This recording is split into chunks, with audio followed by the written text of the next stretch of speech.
Мої вітання, любі глядачі та слухачі. Сьогодні піде мова про ракету ПГМ-19 «Юпітер».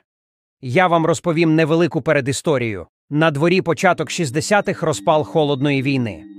Побудова Берлінської стіни, через рік Карибська криза – однією з причин кризи розміщення американських ядерних ракет у Туреччині, що загрожувало СРСР.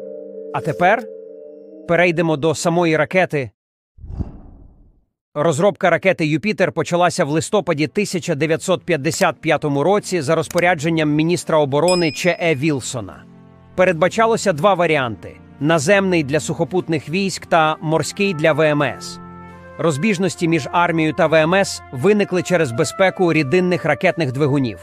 У лютому 1956 році ВМС вийшли з базової програми, перейшли на твердопаливний двигун «Юпітер-С».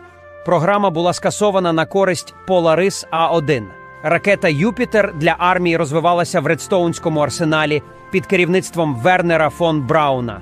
Технічні рішення випробовувалися на прототипах «Юпітер» А та С до червня 1958 року.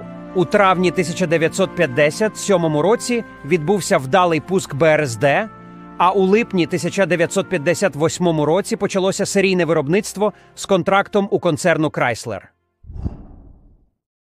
«Юпітер» була одноступеневою рідинною ракетою з єдиним двигуном, що працює на газі та рідкому кисні. Управління ракетою здійснювалося за допомогою інерціальної системи СТ-90, розробленої фірмою Ford. Бойовий блок МК-3, споряджений термоядерним зарядом типу W-49 потужністю 1,44 мегатони, був першою американською боєголовкою з абляційним тепловим захистом. Завдяки цьому ракета могла входити в атмосферу під великим кутом, що істотно покращувало її точність. Важливою перевагою ракети «Юпітер» була її, принаймні відносна, мобільність. На відміну від «Тора», що стартував тільки з заздалегідь підготовлених позицій, «Юпітер» запускався з мобільної пускової установки. Батарея «Юпітер» складалася з 3 бойових ракет. До неї входили приблизно 20 важких вантажівок, включаючи цистерни з газом і рідким киснем.